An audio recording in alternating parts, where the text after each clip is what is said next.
करवाने वाले थे राजा चंदेल। अगर आप लोगों ने चंदेलों का इतिहास पढ़ा होगा तो इनका राज्य पूरे भारत में नहीं था, सिर्फ विंध्याचल और बुंदेलखंड। पहले यहाँ चंदेला थे, बाद में बुंदेला आए। तो जो हमारे एरिया का नाम पड़ा है बुंदेलखंड, वो बुंदेलों की वजह से पड़ा हुआ है। देखिए, आज से 1000 वर्ष पहले न इंजीनियर थे, न ड्रिल मशीन थी, न आर्किटेक्चर थे। खरीद के देखिए मंदिर को कितनी खूबसूरती से बनाया गया। ना तो मंदिर में कहीं सीमेंट, ना चूना, ना सरिया, कुछ भी नहीं है। मंदिर को बनाया गया इंटरलॉक सिस्टम द्वारा। जैसे बच्चों के खिलौने होते हैं ना, एक एक के ऊपर एक कीचक रख दो, फिर उसमें एक ऊपर मास्टर लॉक मार दो तो कोई भी खिलौना नीचे नहीं आता है। जैसे अभी देखिए अयोध्या का हमारा राम मंदिर बन रहा है। अयोध्या का राम मंदिर बन रहा है, इसी प्रकार से बन रहा है। उसमें सीमेंट कोई सरिया का प्रयोग नहीं किया जा रहा है। इसी पत्थर से, क्रेन से एक एक को पत्थर से रख के इंटरलॉकिंग बनाया जा रहा है। तो सबसे पहले देखिए शिखर पर क्या रखा हुआ है, एक नारियल, जो हिंदू धर्म का पहला पूजनीय प्रथम फल होता है। दूसरा उसके नीचे देखिए कलश। कलश एक ब्राह्मण का प्रतीक होता है, बिना कलश के कोई भी पूजा संपन्न नहीं होती है। तीसरा उसके नीचे देखिए कमल, जो लक्ष्मी जी का प्रतीक होता है। बिना लक्ष्मी के मनुष्य का जीवन नहीं चलता है। चौथा उसके नीचे देखिए एक बड़ा चक्र दिखाई दे रहा है, जो विष्णु भगवान का चक्र कहा जाता है, परंतु उसे नागरसाली भाषा में कहा जाता है आम लॉक, जो मंदिर का मेन मास्टर लॉक है। उस चक्र के अंदर देखो, बड़े चक्र के अंदर ऐसा लग रहा है कि उसमें जैसे चूड़ियाँ कसी हों, बोल्ट की तरह। ये जो छोटे मोटे चक्र दिखाई दे रहे हैं, ये मंदिरों के लॉक हैं। अगर हमें इनकी मूर्तियों को निकालना होगा तो सबसे पहले इन चक्रों को खोल जाएगा, फिर इनकी मूर्तियाँ निकालना बड़ा आसान हो जाएगा। इस मंदिर का जो निर्माण हुआ था वो 1050 से लेके 1075 के बीच में हुआ था। आइए,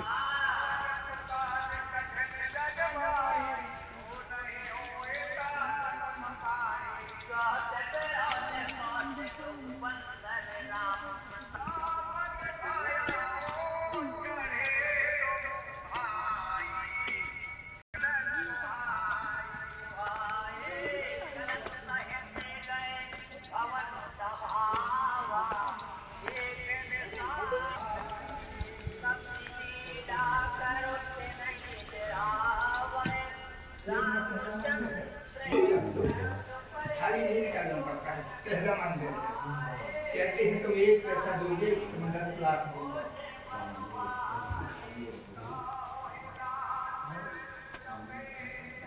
कितने हो गए सर?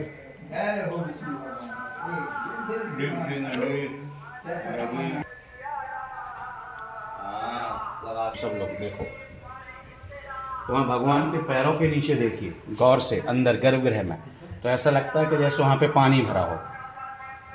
दिख रहा है? नहीं दिख रहा है? लगता है। थोड़ा इधर से खड़े होके देखो तो और दिखेगा।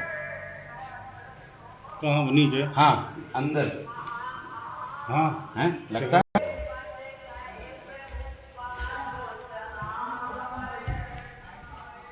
लाइट जला के देखो। अब पहले अपना मोबाइल का कैमरा ऑन करो, विदाउट फ्लैश भगवान की फोटो खींचो, बाद में जोड़े के साथ करिए। पहले मैं समझा दूंगा। खींचिए फोटो, क्या अंतर आ रहा है देखो। चारों तरफ अंधेरा, सिर्फ विष्णु भगवान की प्रतिमा को उजेला। ऐसा लग रहा है जैसे सूर्य की किरणें उन पर पड़ रही हो, लेकिन अभी सूर्य भगवान नहीं निकले हैं। यही तो वास्तु का प्रयोग है। पहले के लोग देखिए कितने विद्वान हैं। शाम तक जब तक सूर्य अस्त नहीं हो जाएगा ऐसे ही लगता रहेगा। तो देखिए श्रीमान जी मंदिरों को 3 सतहों में बांटा है, आकाश लोक, पाताल लोक, पृथ्वी लोक। सृष्टि की रचना करने वाले कौन है? ब्रह्मा, विष्णु, महेश। यहाँ देखो आकाशमान में ऊपर देखो, ब्रह्मा, विष्णु, महेश। हम और आप लोग कहाँ हैं? पृथ्वी लोक में। यहाँ मानव का जीवन काल होता है। नीचे पानी भरा हुआ है, पाताल लोक। पाताल लोक की हिंदू धर्म की कौन है पवित्र नदियाँ? गंगा, यमुना। तो यहाँ पे देखो माँ गंगा। गंगा जी के ग्रंथों में वाहन क्या बताया? मगरमच्छ। यहाँ पे देखो माँ यमुना। यमुना जी का वाहन क्या बताया? कछुआ। आकाश लोक, पृथ्वी लोक, पाताल लोक। मंदिरों में बताया गया धर्म, अर्थ, काम, मोक्ष।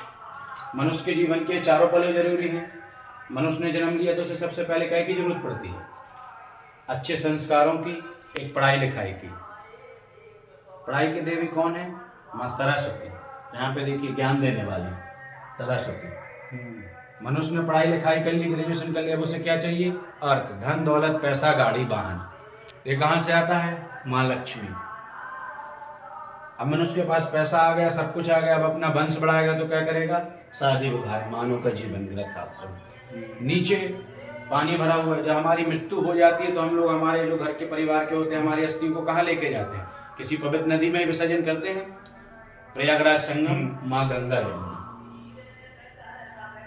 धर्म अर्थ काम मोक्ष, यह विष्णु भगवान का 5वां अवतार है। बामन, बालक के रूप में यहाँ पे 52 अवतार ब्राह्मण के रूप में भिक्षा मांगते दिखाए।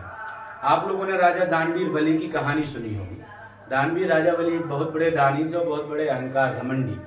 उनका घमंड तोड़ने के लिए विष्णु भगवान ने 5वां बामन का अवतार लिया। दानवीर राजा बलि के दरबार में भिक्षा मांगने पहुंचे। भिक्षा में उन्होंने क्या मांगा? 3 पग भूमि।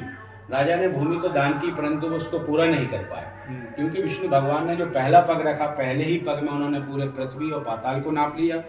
दूसरे पग में पूरे आकाश और नक्षत्र को नाप लिया। तीसरा पग रखने के लिए कहीं जगह नहीं थी, तो राजा ने शर्म के मारे अपने सर को झुका दिया।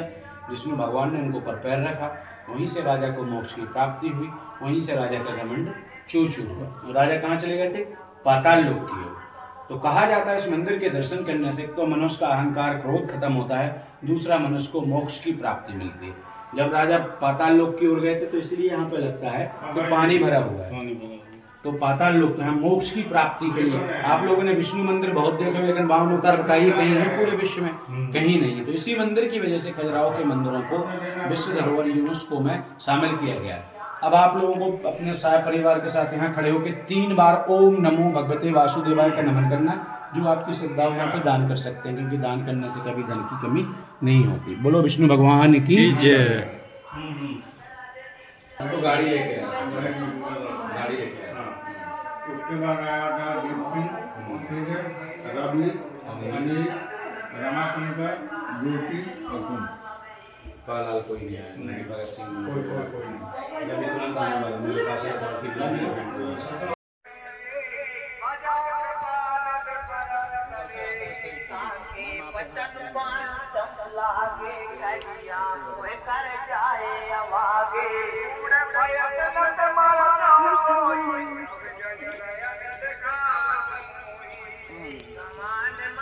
ठीक है वो